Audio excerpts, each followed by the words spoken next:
Guys, getting right into it. No time for introductions. Remember, Shuffle, we got our biggest get for a guest so far. I'm so happy to introduce none other than comedian BillBurr. Hey, how you doing? Doing great. I'm a pretty big fan of your work, man. Oh, yeah? Don't ask me to name a special, though. Tell me, you're going to talk about The Lord of the Rings with us. What'd you think? What'd you think of Fellowship of the Ring? What the fuck was up with this movie you sent me? There's a guy, he's eating fish off the bone. What's his name? He's a golem. You know, he isn't a golem. He's not a figure of Jewish folklore. His name is Gollum. Jewish folklore. He's alive for 1,000 years. He's eating fish by himself. And you know what? He's happier than I'll ever be. Well, he's alive for so long because the ring gives him tremendous power. It extends his life. I figured he's alive for so long because there's no women down there. And no one's bitching to him. No one's making him go to the farmer's market. When are we going to go to the farmer's market? It's just him and the fish. That's all he's got. Oh, come on, Bill. That's not my favorite material. It's Britney, bitch. And the Iraq, everywhere like such as. We sitting here, I'm supposed to be the franchise player, and we're in here talking about practice.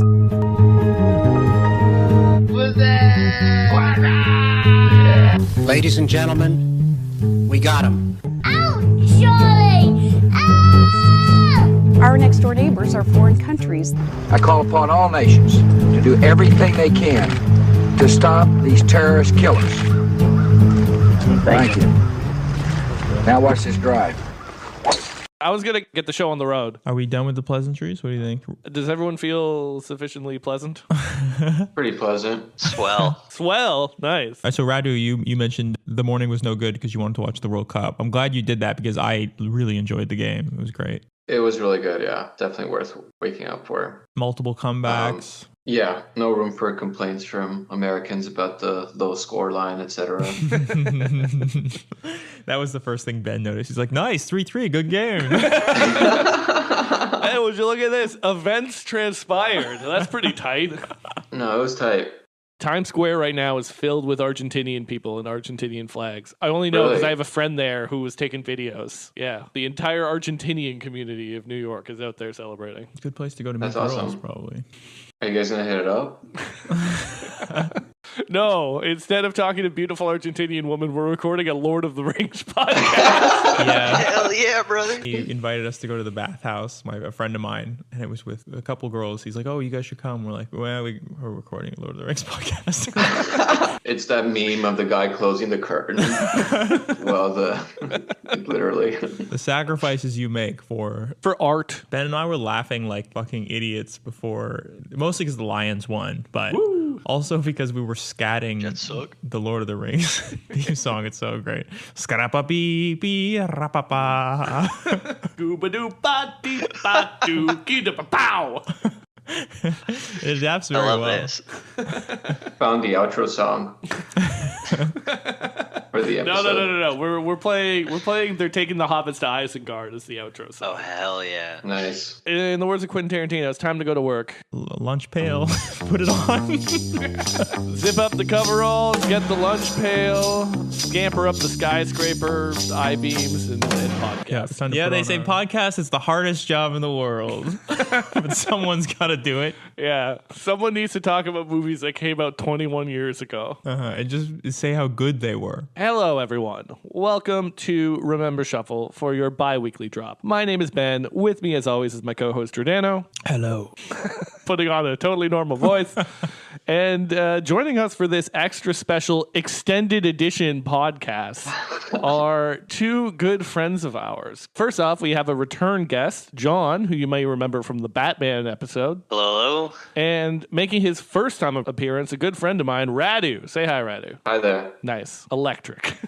And today we are talking about The Fellowship of the Ring, the first film in the Lord of the Rings trilogy that came out in 2001. So we're going to start episode the way we start out every episode. Why are we doing this episode? The reason we're talking about The Lord of the Rings, The Fellowship of the Ring, is that this is a stupidly successful early 2000s franchise. This is one of the most successful film franchises of all time. Across the three films, it rakes in $2.9 billion, which if you look at the Wikipedia list of successful film film franchises. It doesn't crack the top 10, but there's a lot of inflating the numbers here. Is James Bond a movie franchise with his 25 films? Is the MCU with his 20-something franchises a film franchise? This makes 2.9 bill on 3, I wouldn't call them tight because they're over 3 hours long, but on 3 movies. And it's not just a movie that raked in a whole bunch of audience love, but critics bought into it at the time. Won a whole bunch of Oscars, but this is a franchise that was beloved at the time by both audiences and critics. Very unique. You look at Harry Potter and the MCU movies or James Bond, none of them are getting 14 Academy Award nominations. This is taken seriously by everyone and a lot of fun. Yes. So the intellectual property behind The Lord of the Rings had existed for over 50 years, but the 2000s has this kind of nerd renaissance that we've kind of talked about with the Batman episode, some of our earlier episodes. And obviously, there isn't one film that you can point to starting the nerd renaissance. There were obviously superhero films in the 90s, 80s, all the way back to the fucking 40s. But in the Y2K era, there's this convergence of incredibly profitable nerd culture adaptation movie franchises. So in the early Y2K era, you have Harry Potter, you have X-Men, you have the Star Wars prequel series, you have the first Spider-Man in 2002, you got Batman Begins in 2005, and at the end of the decade, you got the MCU. So there's just this efflorescence of nerd culture IP franchises. And I think The Lord of the Rings is one very profitable data point early on in this trend. And what it proves, I think, is that you can make your IP that you're going to turn into a franchise as nerdy as you want, and people will get on board. Because Harry Potter, the MCU definitely is easier to buy into. But to have people accept Lord of the Rings and the fantasy that we're talking about, we need a mainstream audience, a billion-dollar audience to accept lines like, I am the servant of the secret fire, wielder of the flame of Arnor.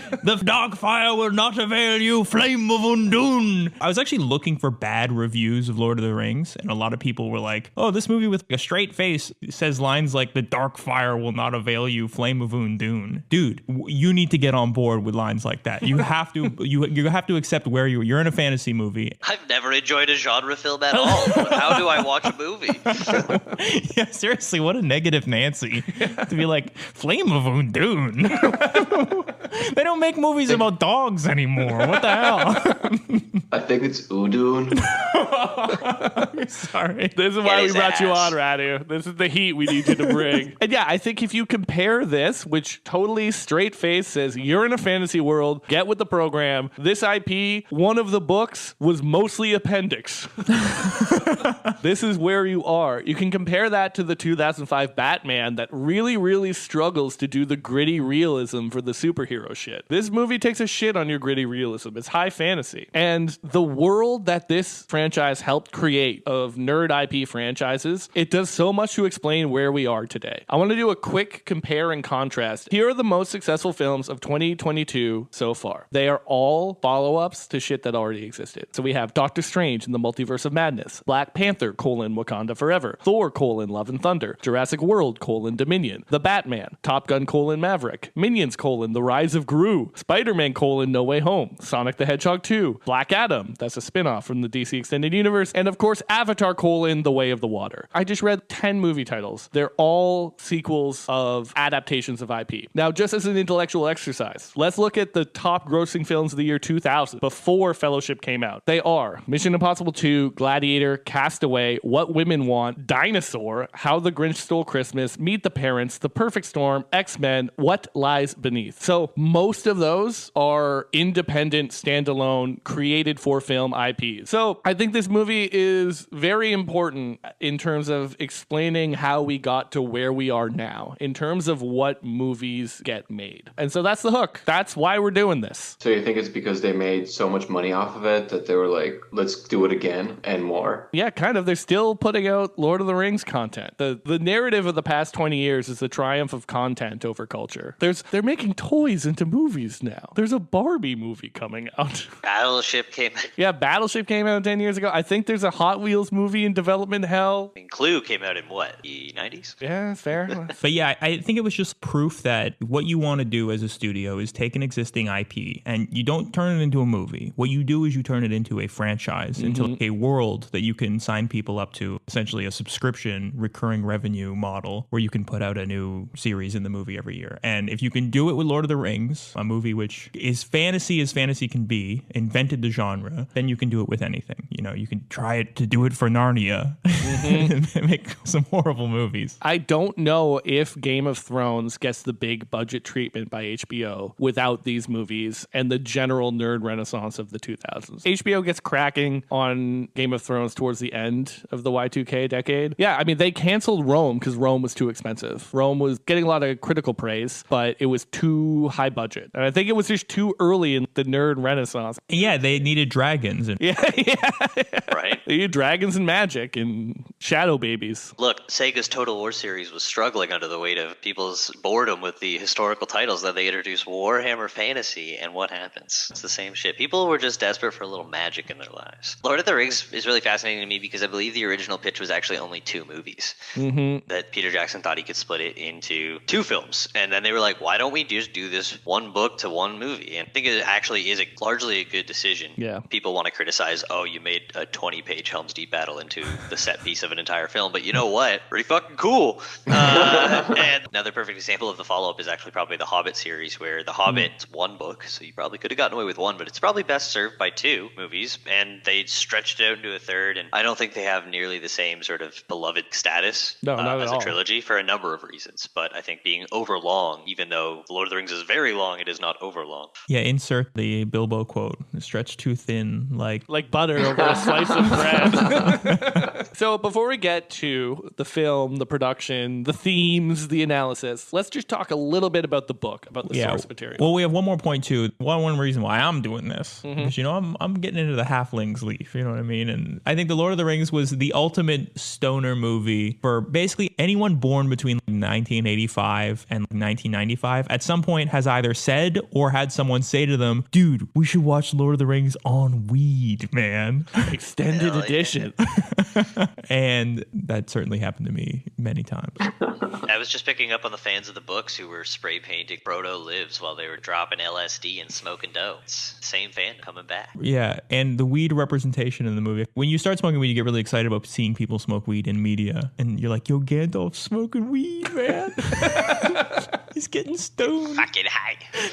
Yeah, I mean, it makes sense. They are incredibly pretty to look at. Big vistas, awesome music. It's what you want. You've also got elements of vape culture there. Gandalf does like a giant vape dragon going through Bilbo's smoke ring. Your love of the halfling's leaf has clearly slowed your mind. So let's talk about the book a little bit before we move on to the movie. So aside from maybe Radu, we are not lore heads. We are reviewing the movie. We will undoubtedly say something wrong that offends the Tolkien scholars of Middle-earth who speak goddamn Elvish and write their names in the Dwarvish script. Don't correct us. We don't care. Fuck you. And let's just talk broadly about the source material because I think it could help us see why it didn't get adapted for 50 years. As Giordano said, pretty single-handedly responsible for inventing the high fantasy genre. Again, you could quibble because there's some Conan the Barbarian stuff out in the 30s, but this is the big one. The Lord of the Rings is one of the best-selling books of all time, period, full stop, let alone fantasy or anything else. And Tolkien took these concepts that existed, orcs and goblins and elves, and brought them all together in like a shared universe with a society that made sense with all these different mythical creatures existing. And so many fantasy franchises since have gone into that universe. John, you mentioned Warhammer is kind of just an adaptation of Middle-earth. A lot of people can just be like, oh yeah, here's our version of the orc, elf, men, dwarf dynamic. And the world has an entire history. He invented world building. Yeah. To an extent, right? Like spending time inventing a working language, inventing genealogies, because he wanted to write the English folklore, right? Exactly. Give them an odyssey, so to speak. Yeah, he was a medievalist. And you notice noticed all these other European countries had medieval epics, but England didn't. So he was going to write one. And the first step that he took was inventing languages. Tolkien's so fucking funny because he invents entire languages with their grammars and whatnot. And then he's like, oh, this character is named Treebeard because he's a tree with a beard. The volcano was named Mount Doom. It's where the bad thing came from. But they all have other names. Like Treebeard probably has an Ent name also. Yeah, that would be too long to say. J.R.R. Tolkien conceived of all this trilogy actually as one book because it was one story, one epic. But he couldn't get publishers to publish it in one book. So I guess you could say he was looking for one publisher to rule them all and in the hardback bind his manuscript. Well, I'm sorry. Ooh. Apparently a big part of it was the cost of paper post-war. Oh, wow. Just way too expensive actually to get some of the books of that size printed when there was no, I guess, assured demand for it. So yeah, we almost didn't get this. Yeah. If people didn't even want to print it because he's inventing fantasy as he goes. We also almost didn't get it because he served in World War I, so we could have just died. Yeah, the butterfly effect of history. This almost didn't happen. We're very lucky that it did. I think there is this aspect of the story that feels like it's coming in at the end of history. This world is lived in that's coming to a close. When they camp on a hill, it's not just some abandoned place. It's like the abandoned watchtower of Nardwar. And an ancient civilization is coming to an end in the book, and I think he maybe saw that too. And that still feels very relevant today. We've talked about this on the pod before, how he's very funny because he will never recognize any allegories in his books, ever. Never. He'll be like, no. Nonsense. It's a book about hobbits. And yeah, there's no anti-war message. Nothing represents the First World War. He has contempt for allegory. And yeah, the Third Age is ending in the book. All the magical beings need to leave Middle-earth. So you have this very sweet, almost Ragnarok-style end of the world conflict. And this movie comes to you in a decade dubbed The End of History. Yeah. Okay, so let's quickly summarize the plot of Lord of the Rings: Fellowship of the Ring, just so that we can call back to it and touch on it. The movie opens with a very effective prologue about the creation of the Rings of Power from the various factions of Middle-earth, dwarves, elves, and men, and the first defeat of the Dark Lord Sauron. It really catches you up on a lot of the lore pretty effectively and pretty clearly through voiceover. Brilliantly done. Yeah. Covering thousands of years of history in like a little PowerPoint presentation. Yeah. Really good stuff. People are just like appearing at the bottom of the screen. And holding up rings. Yeah. Very good. We're then introduced to the hobbits, short guys, hairy feet, who live this idyllic lifestyle out in the countryside. The hobbits are real townies. They're not curious about the rest of the world. They have petty squabbles with each other. You know, the Bagginses hate the Sackville Bagginses and vice versa. They love eating, drinking, smoking pipe weed, and dancing. They're your classic salt-of-the-earth country folk. And we are introduced to Bilbo Baggins, a 111-year-old hobbit who is, through sheer coincidence and happenstance on his adventures that happened before the movie, the holder of the one ring of power. And he wants to walk away from it all. He's tired of the Shire. He wants to write his book. And after the little catch-up, the first scene in the Shire is his birthday party. And we meet Frodo Baggins, his nephew, played by Elijah Wood, and Gandalf, a wizard who knows way too much and never shares the important information that he has. After the party, Gandalf realizes that Bilbo's ring is the Ring of Power, and he pieces out to go research it. He's gone for a while, but Frodo keeps it secret, keeps it safe, as he was instructed to do. Gandalf comes back. He comes back and he's broken into Frodo's house. There's shit all over the floor, and Gandalf, it looks like he's been smoking meth all night, and he's like, "This is secret! This is safe!" It's like, Jesus, dude. It's his last stash for a fix. I saw you 10 years ago. The religious right was right, okay? Pipe weed is a gateway drug to crystal meth. If any of you guys ever do that to me, you're getting punched in the mouth. Just break into my house, leave shit all over the place, cost me to tell me news. You know what? Tough but fair. I'll take it. They devise a plan. So he tells Frodo to meet him at an inn because now that he's established that the ring is the ring, Gandalf needs to go talk to another wizard. Gandalf can't touch the Ring of Power because the ring is too tempting for anyone but a hobbit. The ring is a corrupting force. Power corrupts and absolute power corrupts absolutely, that old stupid truism. And the ring tempts people, even someone as powerful as Gandalf. So Frodo and three other hobbits. Before we leave the Shire, by the way, I think a lot of people's favorite element of the movie is the idyllic nature of the Shire. Just the idea of this simple life, living in these underground bunkers with your friends. Not having a ton of ambition. It always seemed like that was a place you could go in your head with a little fife playing. Do, do, do, do, do, do.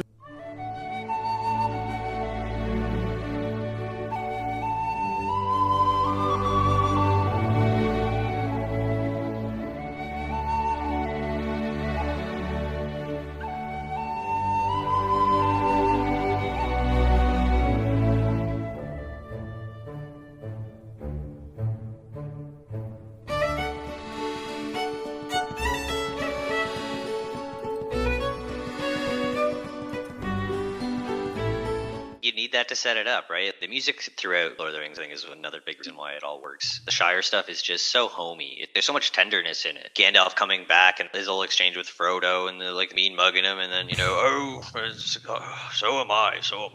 They're all very tender. Him and Bilbo, there's this great love there, and it's such a. It is a little small-minded in its scope, but I think that's why the rest of the story actually you can kind of give a shit about a lot of people walking for a very long time. Is the idea that there is something fun and something wholesome back home, and the Shire. I think they just do such a good job of making it feel cozy. That's why I've heard a good argument that it is a Christmas movie. Shut the fuck up! Shut the fuck up! No! I think it only counts because Christmas is maybe the only day people sort of like, yeah, I got time for it. Yeah, you're right. Right from that first line where Gandalf pulls up in the cart. You're late. A wizard is never late, Frodo Baggins. Nor is he early. He arrives precisely when he means to.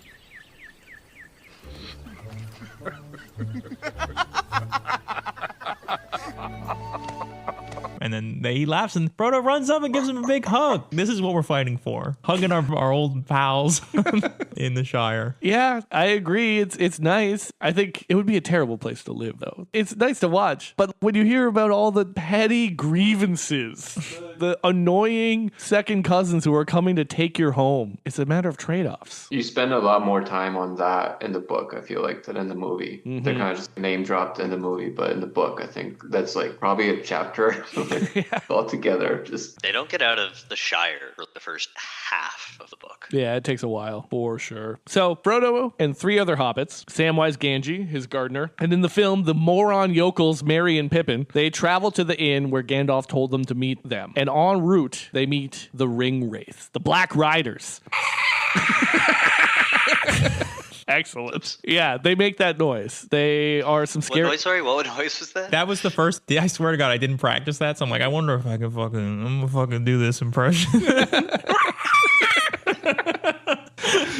You're welcome, dear listener. Yeah, they're these scary black riders with these long black cloaks that chase them down. At the inn, they meet this badass human ranger named Strider, aka Aragorn, though we don't learn that yet. And they continue on their Merry and Pippin way. Eventually, Frodo is stabbed by a ring wraith at an encounter and needs to be taken to Rivendell, an elven city, to be cured by them. And it's here that they meet the other members of the Fellowship. You have Gimli, son of Gloin, a dwarf, Boromir, another human, who's the heir to the regency of Gondor, the main kingdom of men, and Legolas, a way too competent elf. It's there that the Fellowship is called together and they hatch a plan to walk the Ring of Power to Mordor and cast the ring into the fires of Mount Doom where it was forged. And the Fellowship of the Ring has been called. And so ends Act 1 of this long-ass movie. Yeah, officially the DVD break on the two-discer. By the way, the movie really breaks so nicely into 3 acts. Let's say someone was like, actually, we're making a 3-part miniseries on television. You have 3 perfect episode breaks. Yep. Yeah, you have the intense drama, the tension of avoiding the rig race twice. It was so well paced. Yeah. Like there's always something happening. You get action, every third of the movie. Really, really good stuff. Yeah, we've complained about movies that are too long on this pod before, but Lord of the Rings is over 3 hours long and it's fine. It's fine. I think that's the things that maybe the other two are lacking is that even pace, because there's something fun in every little section of Fellowship of the Ring. Now, I gotta ask, who's everyone's favorite member of the Fellowship? I was just gonna say, if I could ask a simple question. Yeah, we gotta sound off. Who's everyone's favorite member? I think my knee-jerk answer is Aragorn. Boo. I mean, he's the knee-jerk. He's Vanilla. He's an easy top 3. He's an easy top 3. I know, but... Yeah. What's dope about Aragorn? Just, the whole destined to be king of all men kind of deal. He's got the interracial elvish marriage or, romance thing going. Yeah, you know how hard it is for a mortal human to pull an immortal elf? Very hard. Yeah, very hard. What has he got? He has an Asian girlfriend or something? I was going to ask, since you are a resident kind of lorehead, why is the heir to the kingdom of all men just a homeless guy ranging around in the forest? Why isn't he king? I think because it's just been so many generations since Numenor fell. It's been 3,000 years, more or less. I think my favorite member of the Fellowship, I'm going to have the hot contrarian take. I'm a big Samwise Gamgee fan. Tolkien's favorite character. One of the things I love so much about the book is that they are fundamentally optimistic and hopeful texts because they're from before the year of our Lord 9,000. 1960 or so. No, people were optimistic in the 60s. They're before the 1980s. And in this big epic quest to save the world, it's the lowly hobbits that play the most important role. And not even the hobbits, but the motherfucking hobbits gardener. The everyman. You need him. You need him to save the world. And the guy threatens to drown himself in this movie rather than fail in his duty. He's dedicated. John, favorite member of the Fellowship? Yeah, it's probably Mary. I can't tell Mary and Pippin apart. Which one is that one? Ah, come the fuck on. Meriadoc. Brandy. So Mary is the one who stays with Rohan. He's the one who ends up riding to war with Éowyn. Should have got together with Éowyn. The Witch King. Oh, yeah. Instead of the Climb her like a tree. But they tag team the Witch King. Mm-hmm. But I don't think that's really what you're talking about. And I actually always really liked Mary, both movies and the book, because he's a bit of a, they are fun-loving, but he's the one who's a little bit more mature, but he also grows into a much larger, a more worldly version of himself. Yeah. He's the taller one, right? Yes, the tallest hobbit to ever live. Yeah, he's my guy. Yeah, a thing that the book does so great is that there's a chapter in the last one called The Scouring of the Shire, where the Shire actually does fall to Saruman, the Dark Lord's collaboration as wizard. And the 4 hobbits that we know and love become the guerrilla army resistance, and Meriadoc and Pippin are the captains. And they're quite literally taller because they drank the Ent's water to make them taller. They're quite serious, and they have this leadership role, and they have so much more character development in the books. They get done so fucking dirty by these movies, these fucking bumbling goddamn fools. I hate it. The Ent's water makes you taller permanently? Yeah. Oh, dude, sick. My favorite character is Legolas. I love when he's like, I'm muting Ben. Worst possible answer. I'm yelling into your mic. I just love when he gets a shield and he goes down the stairs. He's like, ka-choo, ka-choo, ka-choo. He's just headshotting people. And then he's on the elephant and he's just fucking skateboarding down the trunk. Like just bullseyeing people. Your history's greatest monster. Oliphant parkour. He has a beautiful bromance too with Gimli, like both in the book and movie. Am I unmuted? Okay, sweet. Yeah. Awesome. Yeah, dog shit. The bromance is huge. He chooses to live with him forever. That's a very English guy in the trenches of World War I kind of move. I'm just going to live with this dude forever. We're just very tight. We write letters every day. We're crossing the ocean to go live together forever. They go on vacation together. They go to Fire Island. Yeah, the only quibble you can have with Legolas in the movies is that he has these very campy action movie style things, and he's just comically competent. You can shoot 2-3 arrows at a time or whatever. It gets more embarrassing as the series goes. Yeah. Actually, the Fellowship doesn't have too much of it. He's really good with the cave troll. It just gets more and more Jar Jar Binksy as the series goes on. Also, I need to correct you. It's not an elephant. It's in a fantasy world. It's an Oliphant with an O. A Timothy Oliphant. Another primo J.R.R. Tolkien linguist move. Nailed it. Mount Doom, Treebeard, and the Oliphants. This guy invented 2 scripts for his 2 fictional languages. Speaking of bad Tolkien namings, here's a guy who's corrupting someone with bad advice. His name is Wormtongue. Oh yeah, and his first name is Grim. Yeah, Grima. Grim Wormtongue at your Grim Wormtongue at your service.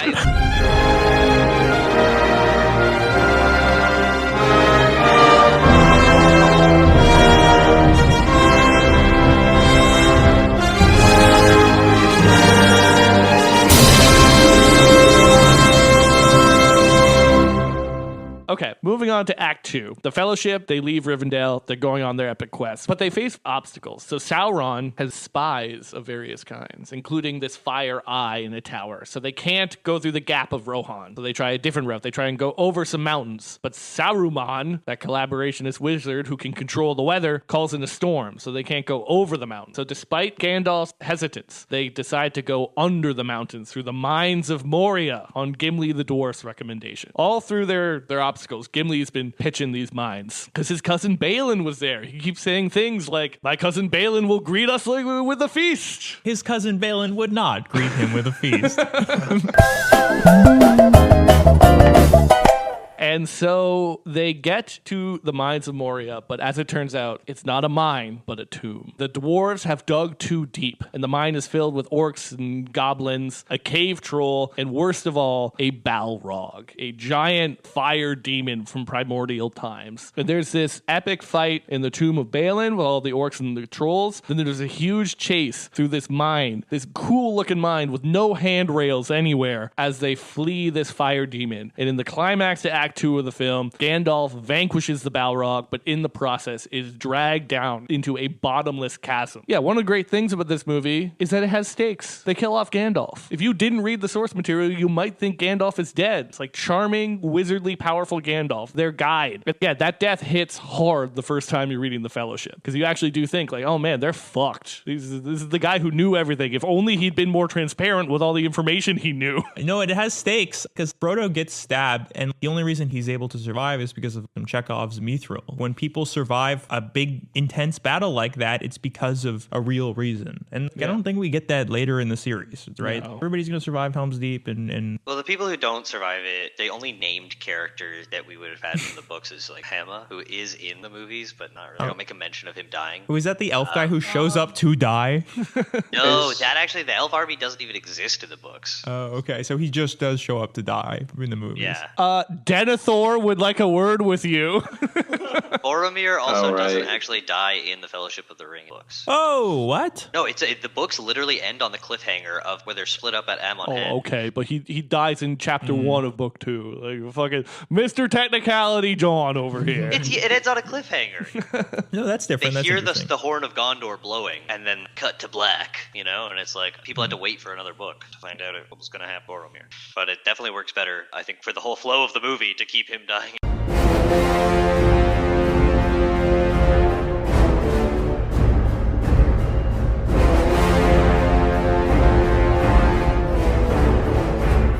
Moving on to Act 3, end of our summary here. Everyone's sad that Gandalf is dead, but Aragorn makes them go on. They make their way to this community of wood elves led by the lady Galadriel, who's this elven Madonna-style figure. But even she, even pure Galadriel, is tempted by the ring. Sidebar, this is the only scene in the film that I think kind of lags. Yeah, it's the only one that doesn't seem the most well-paced is this scene in the Wood Elf Village. It looks nice, and I do like the scene with Galadriel becoming evil. Too scary. Yeah, Ben, it's pretty good when it's just exactly everything goes dark, it's loud, it's like more terrible and beautiful than the sea or whatever, right? Yeah, Peter Jackson, he is an ex-horror horror movie maker, and I think that comes through in certain scenes really well, like the one with Galadriel, or even like the way that fucking Bilbo gets angry and suddenly turns into a little monster. Yeah, his most famous movie before this was like noted for having someone's brain ripped out with a lawnmower. So the Fellowship, they leave by boat, and they're eventually ambushed by a group of Uruk-hai, which are special orcs made by Saruman through mining and deforestation in Industry. That is not a metaphor. Don't you dare say it.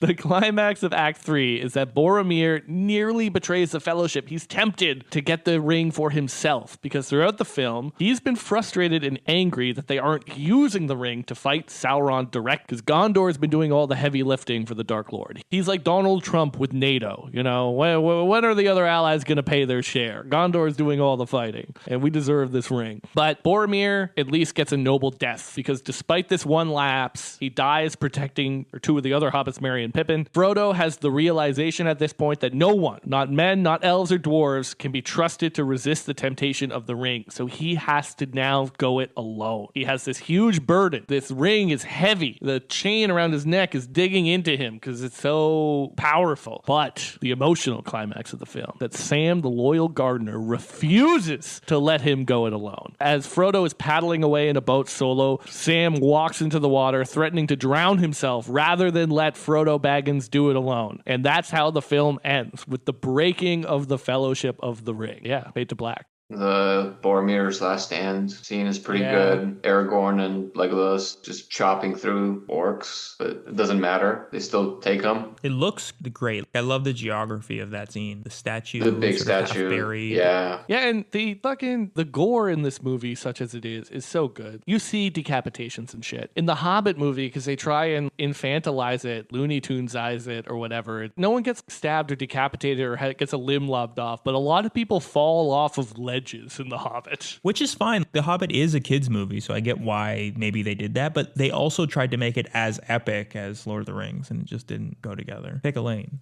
Moving on to our themes. Obviously, this is a very black and white movie. It's an epic good versus evil hero quest. There are good guys and there are bad guys. Fellowship, good. Dark Lord, bad. Saruman, also bad. But I think what makes it a little more complicated is that these hobbits add an element of depth, right? So you have your badass elves and men and dwarves. Dwarves are these hyper-competent miners who have their mithril and their big axes and warriors. The men have their kingdoms and also their swords and warriors and whatnot. The elves are immortal and they got some magic. But who do you need? The rural aristocratic gourmands. The 7 meals a day motherfuckers to show up to save the world. And it's not just the gourmands, but the gourmands fucking gardener. Mr. Potatoes. You need him. We all have a role to play. And Sam even carries fucking Frodo in a Christ-like kind of way. You know, they share the load. Share the load. Yeah, it's such a great wrinkle that the hobbits, their true strength is this idea that they're not tempted by the ring. Yeah, because they're content, because they're happy with their lives. Everyone else is tempted by this power. And I think there are also some very heartwarming, hopeful moments in the film where we see Gollum, who we didn't introduce in the summary at any point, but Gollum, this grotesque, corrupted hobbit who is obsessed with the ring. Gollum is following the Fellowship because he wants his precious back. And Frodo said, it's a pity Bilbo didn't kill him. And Gandalf corrects him. It's this pity that stayed his hand. You are not allowed to be judge, jury, and executioner of other persons. Boom, lesson, moral, learn it. Read The Lord of the Rings, you'll be a better person.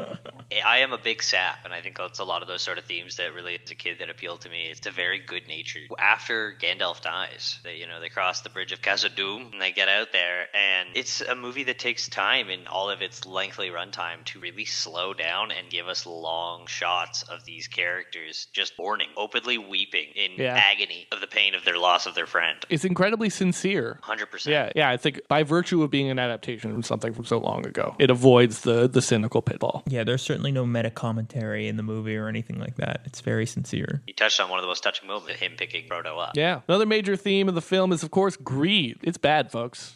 You don't want to be greedy. So the reason that literally every dwarf in the mines of Moria died is because they dug too deep. And what they were looking for was this fictional metal called mithril. And mithril is like the Lord of the Rings medieval equivalent of a bulletproof vest. Very hard to come by, but it's the strongest chainmail you can get. That's how Frodo survives being stabbed the second time. Yeah, in this universe, mining is really it's a high-risk, high-reward activity. So on the one hand, you have maybe the potential for a medieval equivalent of a bulletproof vest, but on the other hand, a primordial fire demon and orcs that will kill you and everyone you know and love. Look, you keep calling it a fire demon, but I can't stay silent anymore. It is shadow and flame. Like, it is not a fire demon. It is as much darkness as it is.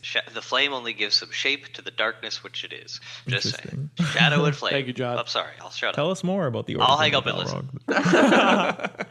And not just greed when it comes to gold, but just the idea of self-interest being your downfall, the way that everybody touches the ring and gives in to an ego trip. Boromir, Galadriel, everybody, as soon as they touch it, their own want for personal ambition and power overcomes them. The hero of the story is the person who can see past personal attainment. Of course, the most ham-fisted theme of the entire film that J.R.R. Tolkien would totally disagree with is, man, this shit, it's got an environmentalist message. Perhaps most explicit with the Ents in the second film, who are these anthropomorphic walking trees. But even in the first one, there's this strong environmentalist message where the dwarves dig too deep with their extraction. Extraction is violence. You're raping the land, and they are all killed. And the Uruk-hai, the super orcs, are made by Saruman's mining and deforestation and industry, and you just have this desiccated landscape where nothing can live. They make it very explicit. They're like, we can't keep up with the production. And they're like, burn the part of the forest we're not supposed to touch. And it's like, thank you. This is very on the nose, and I understand as a 10-year-old. J.R.R. Tolkien, once again, I've said it before on the pod, I'll say it again, clearly traumatized from his own experience of industrial industrial mechanized warfare in World War I. He's not just happening to put rural England up on a pedestal. I think he thinks industrialization has gone too far. Impersonal, dehumanizing industrialization. Another awesome, cool theme is some actual existential philosophical questions here. So the conflict in Aragorn's romance is that his partner is going to be immortal. So she is going to watch him age and die. And that provides a wrinkle, but they dwell on the problems presented by immortality through the elves, right? What do you do when you're immortal? And the answer is you leave Middle-earth at a certain point. How do you generate meaning when there's no death at the end of it? And it gestures toward this. I don't think they dig down too much into it in the movie, but the movie takes place at the end of the Third Age. So all of the magical creatures need to peace out. The elves are leaving Middle-earth. The age of men is beginning. And they don't really say why, which is kind of cool. There's no big apocalypse. It's not some collapse. It's just the way it is. It's over. One age is ending, a new one is beginning. What do you do in these situations beyond your control? It's pretty cool because even though our heroes triumph, their victory is still very bittersweet. Frodo doesn't get to enjoy the fruits of his labor. He doesn't get to go back to the Shire. And I think the book kind of implies, and again, we could read into J.R.R. Tolkien's own World War I experience, is that he can't just go back to enjoying feasts in the Shire anymore. He's all traumatized. He's got PTSD or some form of it. And so instead, he needs to leave with Gandalf and the elves and the rest. Leave Middle-earth entirely. Also, the existentialists believe that we create our own meaning. That when there's no meaning to life whatsoever, it's all absurd. You can create your own meaning through your choices and actions. And there's this great exchange, again, very heartwarming, very sincere, very tug at the heartstrings, where Frodo says, "I wish the ring had never come to me. I wish none of this had happened." And Gandalf says, "So do we all who live to see such times. But that is not for them to decide. All we have to decide is what to do with the time that is given us." Which, if you want to summarize a fairly existentialist and super stoic view of life, is there are some things that are beyond your control, but you can choose. You can choose what to do in those circumstances. Boom. Lesson, moral. Gandalf the Wise indeed. Yeah, that's more or less all we have to say about the themes of the movie, and they all come together in a thing that's really good. There's nothing terribly shocking about the movie. You know where it's going. It's good versus evil. The good guys are going to triumph, but there's a little asterisk on it. It's going to be a bittersweet victory at the end of the Third Age, and there are sacrifices that are entailed. You know, Boromir eats it, and poor Denethor. Theoden King. Who the hell is Denethor?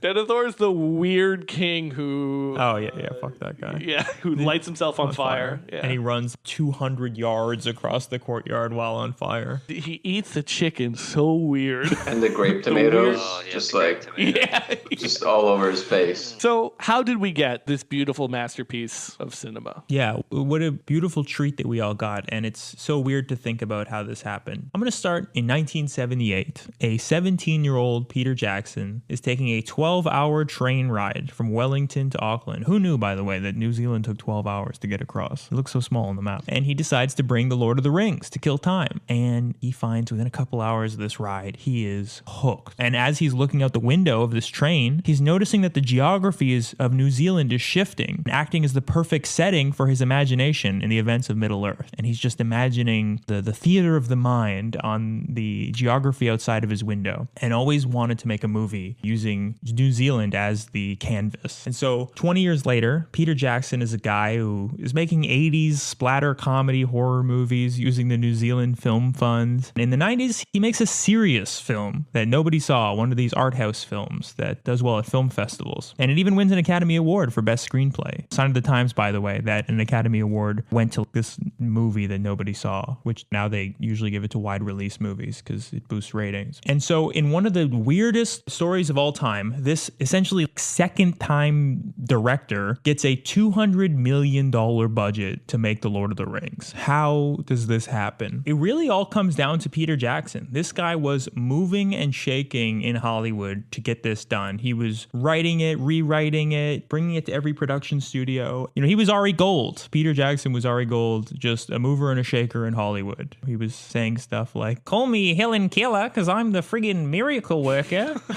See, I like to imagine some of Ari's most aggressive bullying lines in the Kiwi New Zealand accent. So it's like, "We about to get fucked. Not the way you like to get fucked. The way normal people like to get fucked."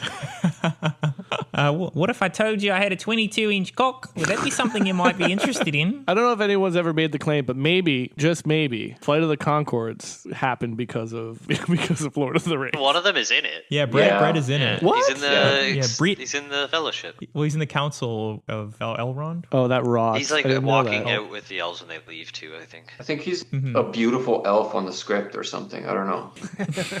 He's very clean shaven. That's why you might not recognize him. Yeah. Definitely not Jermaine Clement. His features are a little too pronounced to be an elf. So Peter Jackson, he's moving and shaking. He's shopping the script around, and he finally gets the Weinstein Company to bite. And so, yes, the Weinsteins were involved in this project, and they're trying to get him to reduce the series down as much as possible. And at one point, Harvey Weinstein is like, I want you to make this a single movie. And Peter Jackson has to rewrite it as like a single movie. And he's threatening to replace Jackson if he doesn't make it shorter. He even threatens to hire Quentin Tarantino to do the movie.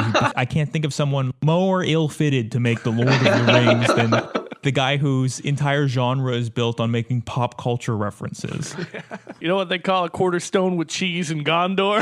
No, what do they call it? They don't use the metric system over there? No, they're on the dwarven system. Yeah, you know the epic poem, A Virgin's Lament? Yeah, well, it's actually about enlarged members. Members. This is woman, she's just getting members everywhere. Yeah, I mean, Lord of the Rings, I think, John, you mentioned it earlier, it has this huge epic score. Music is almost always playing in the background. And if this were a Tarantino movie, it would all be obscure 70s B-sides. He wants you, the audience member, to know that he knows. You'd have them talking about it. Oh, the great fool of a took line would just become like, fool of a... Common, motherfucker, do you speak it? Did you notice a sign in front of Rivendell that said Dead Hobbit Storage? Well, it ain't there, because storing dead hobbits ain't my fucking business. It's interesting that you talk about how he was forced to cut all the fluff and get it down to one movie, and that resulted in a really tight film when he had more time, just as an exercise in getting it down to the essentials. Because that's actually how Guy Ritchie found his style, is that he got his start by doing commercials. He would have to compress stuff down to 45, 60, 90-second bits, and then he started doing movies, which is why his dialogue and his pacing is so fucking good. Guy Ritchie Lord of the Rings sounds awesome. Much better than Tarantino Lord of the Rings. It would be better. You brought a fucking gardener.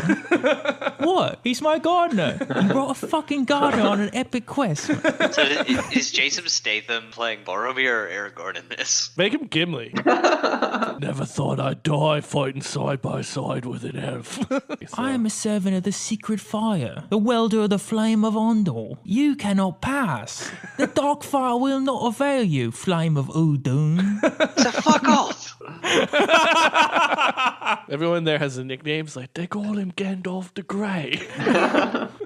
Why do they call him the Grey? Because he's grey. Nice. Moving on.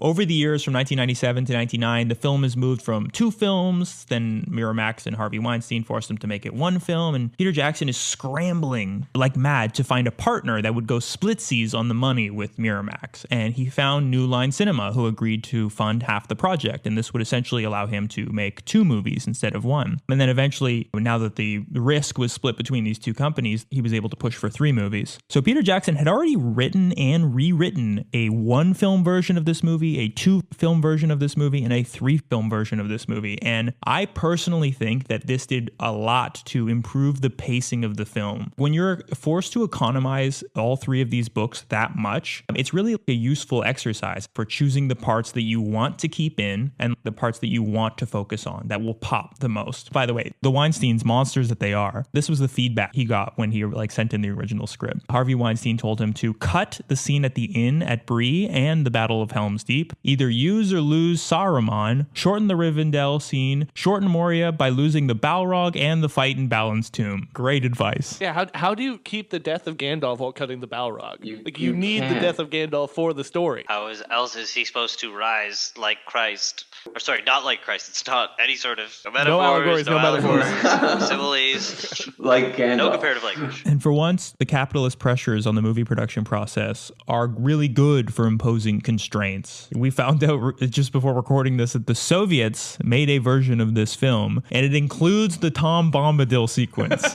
Holy shit. But because they had to economize this movie so much, they left that part out, thank God. Yeah, I have to track down the Soviet version. Unfortunately, I just learned about it this morning, but it was filmed on handheld recording cameras. Please send this to me if you find this. It's on YouTube, apparently. Yeah. It was released in 1991. So had they made this movie a year earlier, they might have been able to save the USSR. I think the Soviet Union might have survived if they had an epic, inspirational, hopeful quest in the form of the ring bearers. One thing I liked that I read after he sent this to me is that it said Western commentators greeted its reemergence with comments about its gloriously rudimentary production.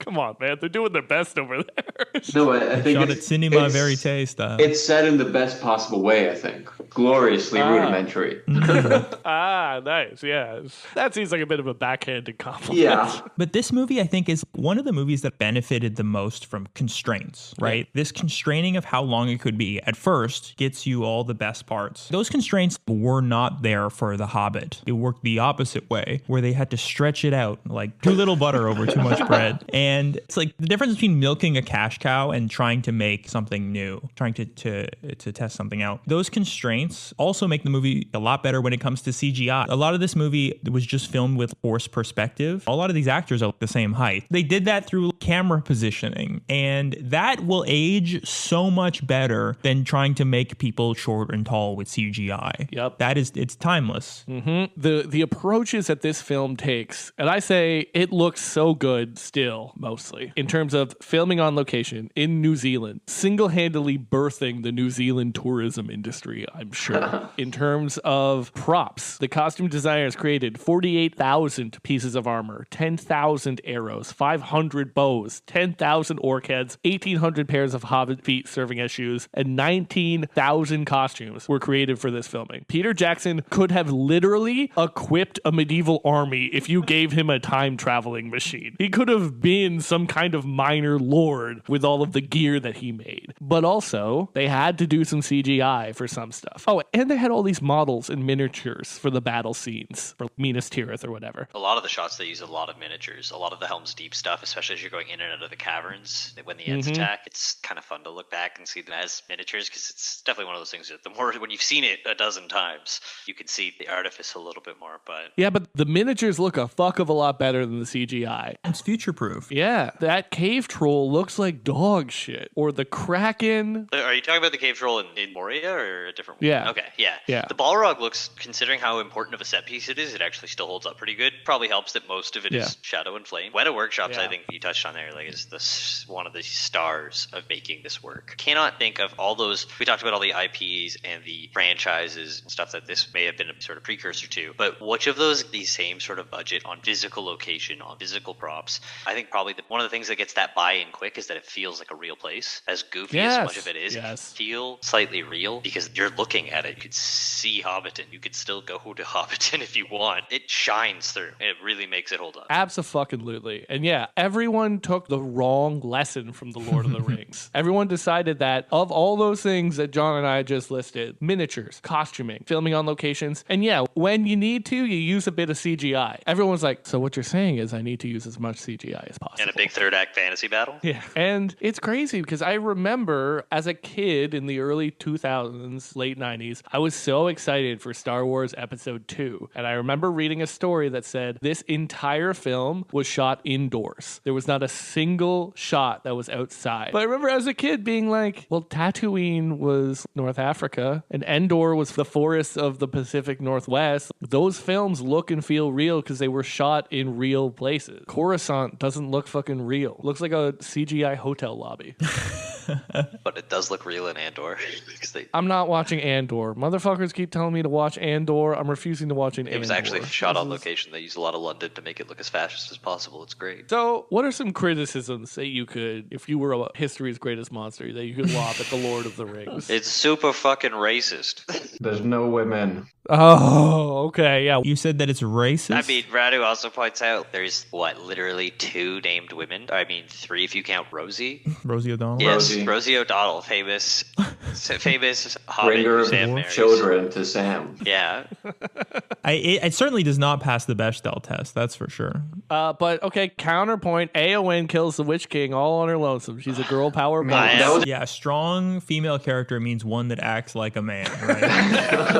That's what a strong female character is. Yeah. Look, she's as good as a dude. I don't know. I'm being an ally here. I'm saying. She's a fucking warrior. Nobody saw that coming, dude. Okay, explain how the movies are racist, John. There's the idea that every single person is white, and you mentioned elves. They can't even have certain characteristics. Only one of the members of the Flight of the Conchords is passable as an elf. Oh, why is that? Why is that? Is there certain fucking shapes of... Jermaine Clement is like 1/8 Maori. Oh, shit. Wait. Oh, no. Maybe that's it, because maybe it's the shape of the skull that elves are all about. You want to talk about even within the men, they're monarchists, but that's a different thing. But who's the really good men? Who's the one who can actually lead the men? Oh, it's the one with the super magic blood, the blood of Numenor. The Dunedain, if you will. Yeah, maybe let's having a magic white blood guy. And Okay. That's if you want to criticize. I have a counterpoint. That is where you're going to run into some issues. I have a trump card counterpoint that's just going to deflate John's arguments for racism like a fucking balloon. It's not a metaphor for any real world people. Boom! Roasted! When I said the Haradrim were darker skinned people from the East, I was just talking about a potential for a darker skinned people from the East. Yeah, there's definitely some. This was written by an old white man in England. It is unfortunate in the books even that all of the Southron races collaborate with Sauron. Yeah, and they're sort of Muslimic style aesthetically. There's like an Arabic nation that does. There's the various others that are mentioned in the books, but yeah. The Italians. They want the rings just because they want the jewelry. Yeah, I mean, it is about 9 white guys who go on a trip together. All right, so I don't want to have the whole representation in film conversation right here, right now, because I'm not prepared to deal with it subtly enough. I will say, though, that whenever people criticize movies from 20, 40, 60 years ago, anything from The Lord of the Rings back to the Golden Age of Hollywood as being all white or too white, I find it a pretty banal observation or criticism of these films, especially in the context of the current discourse about what makes a good movie. I think of, for example, the online back and forth between Scorsese and his fans and some of the Marvel creators and their fans. So if you're not familiar, Scorsese says, rightly, I think, that MCU films aren't cinema. They're mere spectacle. You have flat characters without any meaningful development. You have predictable plots, shameless corporatization, and Easter egg teasing the next round of content swill for you to guzzle. But some of the MCU creators responded specifically with the criticism that Scorsese's movies are too white, too male, too toxic, pointing out that the MCU has POC-led and POC-directed films. And I think what we're seeing is the conflating of artistic merit and politics. Representation matters, of course, and it is good politics, because POC actors deserve good roles, and POC people deserve to have their stories heard. But I think it has to be in the context of good stories and good movies. So for me, one Jordan Peele is worth 10 shitty Marvel films. It goes without saying that representation and good art are not mutually exclusive, but I think that the MCU has just proved that anyone can produce absolutely forgettable CGI drivel. Yeah, I don't think The Lord of the Rings is somehow better if you just replace Aragorn with a black actor. That's not what I'm suggesting. I think that the issues inherent with the material are more baked in from, not in terms of an issue of casting. Definitely, I don't think representation is its problem. I think it's, if there is an issue with that stuff, it's much more focused on the sort of, the race essentialism of the Southron nations and the blood of Numenor. I think that is where you could, if you're looking to criticize. I personally, I love Lord of the Rings, and I appreciate that it doesn't need to be all things, but I agree. Just having representation wouldn't suddenly make it better. You could object that the characters are pretty flat, but even or maybe especially when compared to the books. I've already gone off of how done dirty Merry and Pippin get, but they turn Gimli into a zinger machine. Yeah, that's true. He delivers all the laugh lines, and he's supposed to be a noble aristocratic dwarf. Not the beard. You'll have to no one tosses a dwarf. In terms of it being like a simple good or evil narrative, another element of that is that all the good guys are beautiful with fine features, and all the bad guys are ugly and misshapen and grotesque. Yeah. Okay. We get it. This guy's the bad guy, right? Because his face looks bad. Oh, and John, you had a criticism, which, how do the orcs know what a menu is? Yeah. They start to maybe borrow a little bit too much from the real world, especially in the later ones. I mean, if you wanted to be an absolute pedant-ass dork, you can be like, Middle Earth is meant to recall medieval Europe, but corn, potatoes, tomatoes, and tobacco are all New World crops. Yeah, so much for the British epic, Yeah. It's because British food was so bad that even in their epic, they need to bring in some of the New World crops. I think if there's a real criticism, it's that they didn't include enough of the songs and poems from the source text in the films. Bro, actually, though. No. I know you're doing a bit. I wouldn't have minded a couple of the iconic ones. I think you could have fit them in. Yeah, dude. One of the only things I love from the first Hobbit film was when all those dwarves sing the fucking Misty Mountain banger. The misty mountains cold, to dungeons deep and caverns old, we must away ere break of day to find our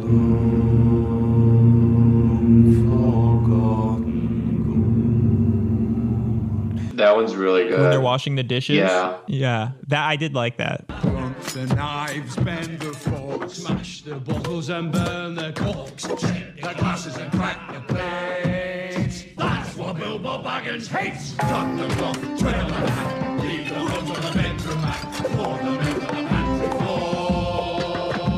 Splash the wine on every door. In fact, one of the only times we actually get... Is it the only time we get? No, not the only time. I guess there's a couple times at inns. I was like, do we get that diegetic music in Lord of the Rings? We rarely see people actually playing. No, because it's always playing in the background. Like it might be the in entire inns. movie is scored. And it might be in the inns you get some of it, but one of the most iconic moments is Pippin's a cappella. It's one of the more emotionally affecting action sequences that they've crafted in the trilogy. Oh, that scene's so good. And it's not in the books. He doesn't sing for Denethor in the books. But when Denethor's eating his meal all crazy after sending his son on a suicide mission, and Pippin sings the song, and it's heart-rending. So is actually Éowyn in the movie previous. I'm thinking of it. Once again, another really strong use of a cappella and just a really haunting sort of, to give some real emotional heft to a funeral we otherwise don't give a shit about, because I think 90% of the people who ever watch The Two Towers do not actually understand. If you ask them who Theodred was, nobody would know. No.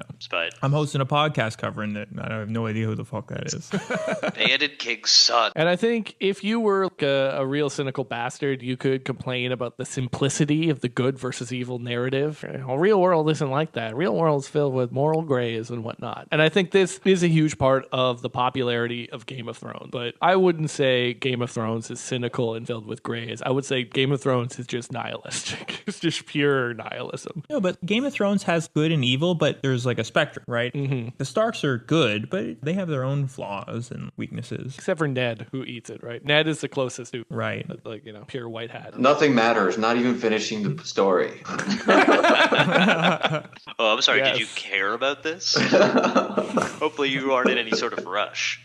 I recently read the prequel source for House of the Dragon, which is a book called Fire and Blood, which is an in-universe history textbook of House Targaryen. And I just devoured this thing. It was 750 pages. I can name you Targaryen rulers in order now. I'm like a fucking Silmarillion reader for the Gurmaverse. I got to the end, and it only covers half of the Targaryen reign after 750 pages, and I looked it up, and I was like, this motherfucker, it's unfinished. He did it again. He did it again. I was like Jesse from Breaking Bad. He can't keep getting away with it. He's going to do volume 2 of Fire and Blood after The Winds of Winter is finished. That's a good joke. I have one more maybe joke I'll try to slide in there. There's so few female characters in this movie. Maybe they should have called it the Wahhobbit. Am I right, folks? The Wahhobbit. No. Oh my god. Okay, all right. I get it now, but it took me like 5 seconds. Still, I don't get the joke. Saudi Arabia, right? Wahhabism. So let's talk about echoes in the culture. This isn't really like a film critique podcast. Our main concern is mostly with talking about how does this fit into the 2000s? How does it still influence us today? And we talked about it in the intro, but the idea of like a big budget fantasy IP did not exist before Lord of the Rings. In the same way that J.R.R. Tolkien invented the fantasy genre in books, Lord of the Rings did a similar thing for fantasy movies and video content. We mentioned that Game of Thrones Wars never gets the big budget HBO treatment without Lord of the Rings, and we wouldn't have the Chronicles of Narnia movies. I mean, fucking, can you imagine living in that fucking world? Kill me now. You want to talk about allegories? That's a fucking allegory movie. The lion is Jesus. Whoa. And maybe we'll get into one of the most recent echoes in the culture, which is the Rings of Power series on Amazon Prime. Everybody's favorite $450 million TV series. Yeah. That sucked. It was bad. It was really bad. It stinks. It stinks.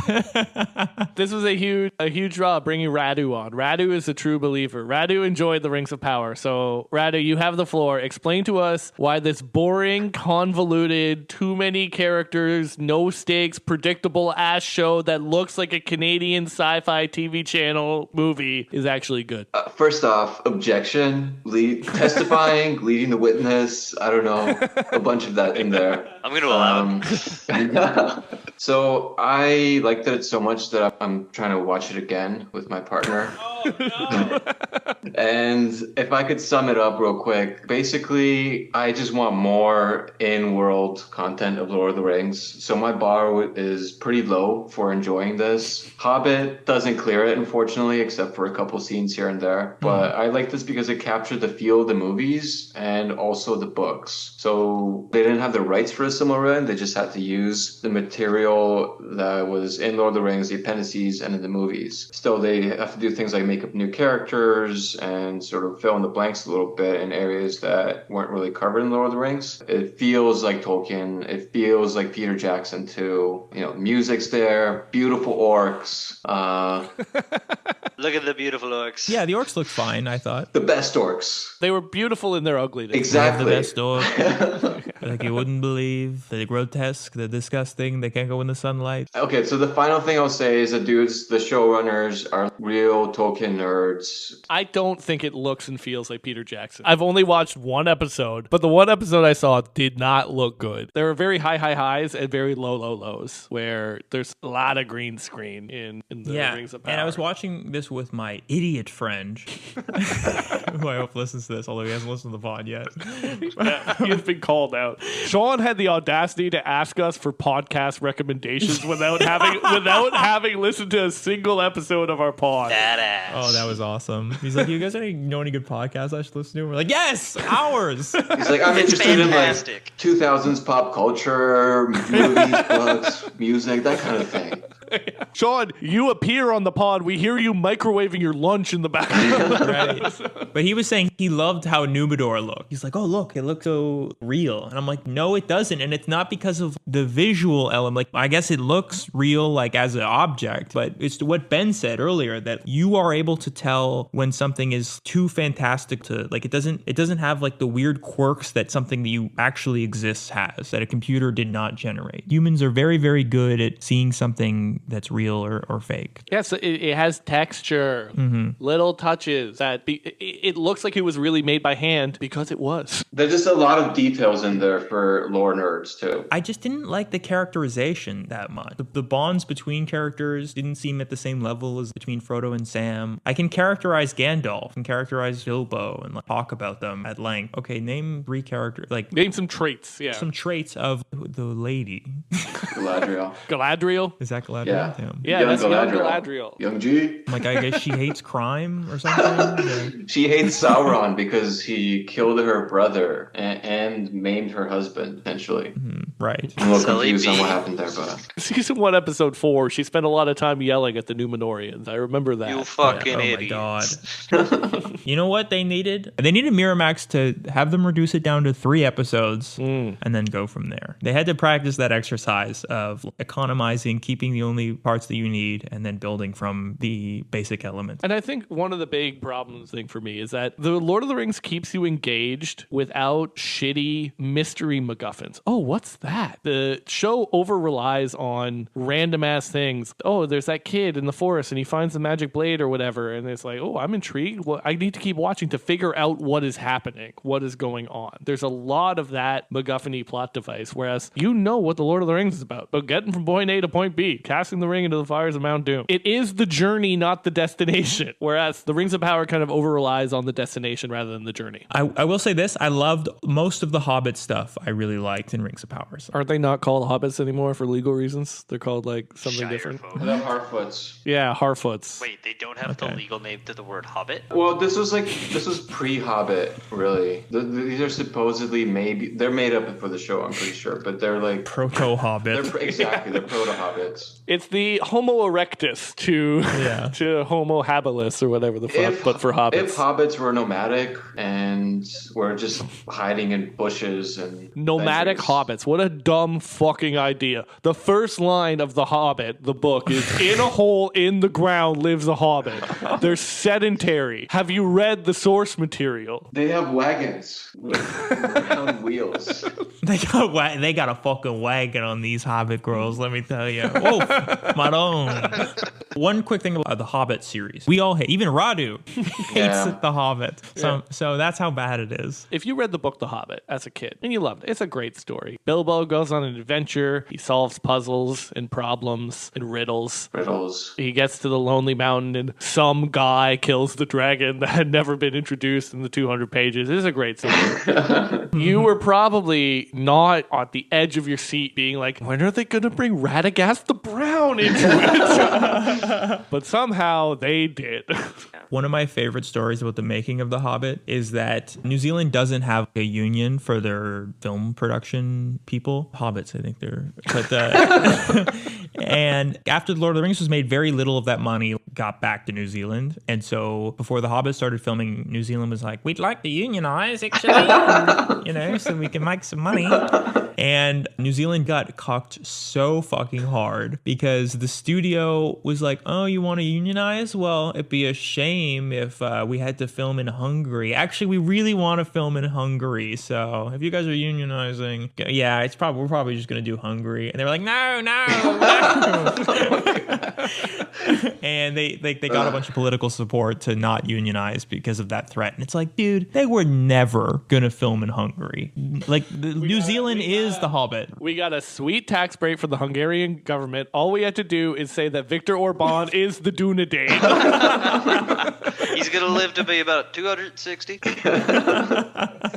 Okay, so let's wrap it up. We got one more section here. It's about reception. Why did the culture of the 2000s love this so much, right? To the point that it's one of the highest grossing trilogy of the decade. And so at first, I didn't even want to do this episode because this movie is very disconnected culturally from the decade. It's not like Batman where you're like, oh, this is about the fucking Patriot Act and this is about terrorism. But if I can put my Sherlock Holmes cap on for a second, it's actually the absence of those cultural markers that actually shows why it is a reflection of early 2000s culture. So this movie comes out in December 2001, a few months after 9/11, which I believe was in September. And I really do think that September. You got me good with that one. And I really do think that 9/11 contributes a lot to this being such a massive hit. You know, it's a very overused thing to say that, oh, like 9/11 had such an effect on culture. And it's like these movies are escapism, I think, in their purest form, right? The world that it takes place in is a literal fantasy land that bears no resemblance at all to our own politically or culturally. You know, like Dan Brown in The Strokes, it's completely apolitical. The characters are paragons of virtue and friendship. People say that after 9/11, we wanted things that went down easy. And what is a better salve than a story of good versus evil where the main theme is friendship? You know, and the world that they live in is so alien to our own that it cannot resemble 9/11 or the subsequent wars at all. Could you imagine how much worse this movie would be if, like, the orcs, as they're getting routed at the Battle of Pelennor Fields, one of the orcs just, like, turns directly to the camera and says, "You said we'd be greeted as liberators." Dog shit. Yeah, elaborate. I just generally think that, like, I agree with you just in the way that, you know, Scottish people can agree with you by arguing with you.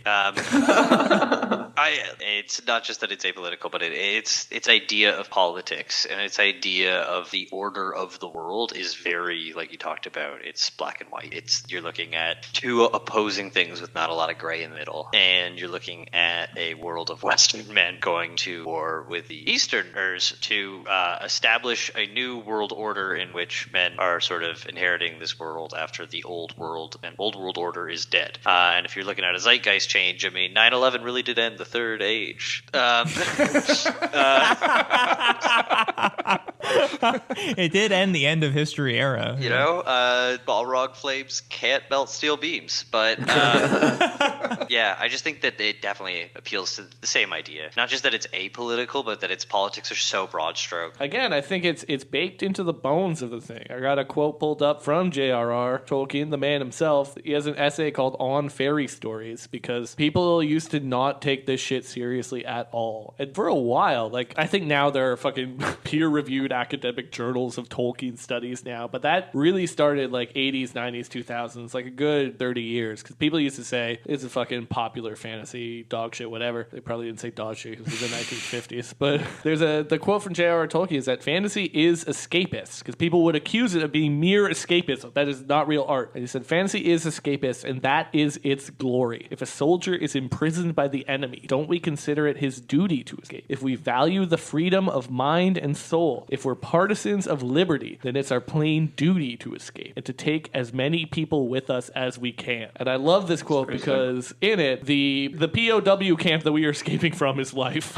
Life is essentially a POW camp. So yeah, it's baked into the thing. It's exactly what people needed. Good quote. And just to finish off, I guess, that point about escapism, go look up the list of entertainment changes that had to take place because of 9/11. There's a Wikipedia article on it, and it's like hundreds of items long. They had to edit hundreds of films, even ones not in New York. There's a Lilo and Stitch scene, which is a cartoon about aliens in Hawaii that had to edit out a 747 jet scene. Grand Theft Auto delayed the release because they had to change all of the police car colors from blue and white to black and white to not look like the NYPD. And Lord of the Rings exists in a world so alien that real world trauma is as fantastic to it as orcs and elves are to us. There's no edits you will ever need to make. It's the perfect form of escapism. I think one of my favorite qualities of it on the rewatch was just how awesome Peter Jackson's vision of what Middle-earth should look like. He really had an idea of his head of all of these different places and how satisfying seeing the Wood Elf Village or the Mines of Moria or the Shire, I think most famously. As I said in the intro, I don't think you can point to this one movie and be like, this is why every movie is Marvel now, but it's one very valuable drop in the wave of the nerd movie renaissance that happened in the Y2K era. And of course, maybe we close on the dumbest reception of this film. All the fucking memes. Let's talk about something visual in this audio medium. They're taking the hobbits to Isengard, a classic shitpost song, which a shitty electronica sounding thing that I've heard folk bands cover. You have all of the different screen caps. Never thought I'd die siding side with a blank. How about with a blank? After all, why not? Why shouldn't I keep it? What about second breakfasts? Cast it into the fire? No. You cannot simply walk into Mordor. Fly, you fools. You shall not pass. If you are old enough to remember Reddit around the year 2010, your memory probably just bombarded you with shitpost memories just now. Pretty awful. Was it you who pointed out to me that the Star Trek episode Darmak at Tanagra, is this one of your original take? It's not an original take. I saw it online. Okay. But we are just hurtling towards Darmok at Tanagra being real through memes. If you need to express an emotion or an idea, you'd be like, Philip Fry, his eyes squinted in confusion. Yeah, the Spider-Men pointing at each other. Yeah. What does it mean? What does it mean? Which one's what does it mean? What meme is that? What does it mean is the line that Captain uses when someone says Darmok at Tanagra. He goes, what does it mean? Yes. What does it mean? Okay, sorry. It's an episode of Star Trek The Next Generation where they encounter an alien race that only speaks through analogies. Yeah, I'm familiar with that one. I think technically they're metaphors. Okay. Fucking college boy over here. It's fifth grade English. Maybe my favorite shitpost on the internet. There's a line where as Frodo and Sam are walking out of the Shire, Sam says, "This is it. If I take one more step, it'll be the farthest away from home I've ever been." And someone edited that scene, repeated it in the film every time Sam took a step after that moment. And the Fellowship becomes 20-something hours long because it's 10 full seconds. And they add it for every single single step that Sam takes. Yeah, it's my favorite line from the movie. If I take one more step, it's the farthest away from home I've ever been. It's funny when you try to do a rural working English accent, you just come out sounding like the peon from Warcraft 3. This is it. Yes, my lord. Yeah.